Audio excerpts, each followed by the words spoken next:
राजेश पांडे, आप देख रहे हैं श्री नारद मीडिया। आज सिवान के एक महान सपूत, जी हाँ, सिवान के एक महान सपूत चंद्रशेखर जी की आज पुण्यतिथि है। जी हाँ, आज ही के दिन 31 मार्च 1997 यानी 1997 को सिवान के बीचों बीच जेपी चौक पर गोली मारकर चंद्रशेखर की हत्या कर दी गई थी। ये उनका पैतृक निवास है और यहीं पे चंद्रशेखर जी का यहाँ समाधि है। उनके परिवारजन के लोग बताते हैं, उनके परिवार के लोग बताते हैं कि अब उनके परिवार में कोई नहीं रहा। आपको मैं ये बता दूं कि 20 सितंबर 1964 को चंद्रशेखर का जन्म हुआ था। जब वो 8 साल के थे तो पिता का साया उठ गया। माँ कौशल्या देवी ने बड़े लाड प्यार से बच्चे को पाला और बड़ा बनाया। गांव में ही यहीं के बगल के स्कूल में उनकी प्रारंभिक शिक्षा हुई। उसके बाद वो तिलैया पढ़ने चले गए और तिलैया के बाद वो सेना में आ गए।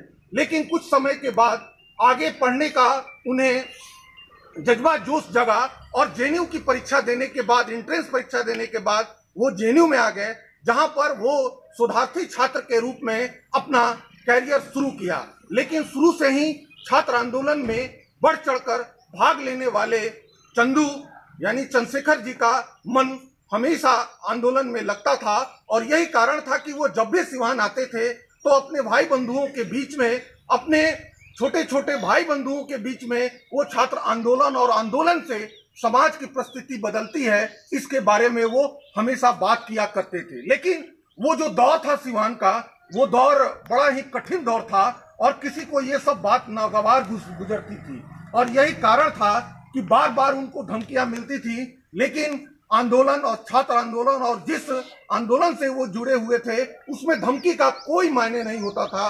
बार बार चंद्रशेखर कहा करते थे कि मेरा जीवन भगत सिंह की तरह है और मुझे मौत चेक गवेरा की तरह मिलनी चाहिए। उनके चंदू के कहा जाता है कि चंदू के कथनी और करनी में कोई अंतर नहीं था। बहरहाल आज उनके घर में कोई नहीं है, उनकी शादी नहीं हुई थी, आज उनकी माताजी भी नहीं है। इस लाल को, इस महान सपूत को जब तक सिवान रहेगा तब तक याद करेगा। इसी धूल में चंद्रशेखर समाये हुए हैं, इसी हवा में चंद्रशेखर है। और याद रखिए, जब तक ये सिवान की फिजा रहेगी, ये हवा रहेगा, ये धूल रहेगा, चंद्रशेखर तू हमेशा अमर रहेगा, चंद्रशेखर तू हमेशा अमर रहेगा। हम चंद्रशेखर जी के इस समय स्मारक स्थल पर खड़े हैं, उनके गांव बिंदुसार में, जो सिवान से 3 किलोमीटर की दूरी पे है। यहाँ पर कुछ भाई बंधु हैं, उनसे हम जानना चाहेंगे कि चंद्रशेखर जी के बारे में आप क्या जानते हैं, कुछ बताइए। जी, हम चंद्रशेखर जी के चचेरे भतीजा हुए और चंद्रशेखर जी को जानते थे कि वहाँ ये आंदोलन के लिए आए थे और उनकी 1997 में 31 मार्च को जेपी चौक पे गोली मार के हत्या कर दी गई और हम कुछ नहीं कर सकते।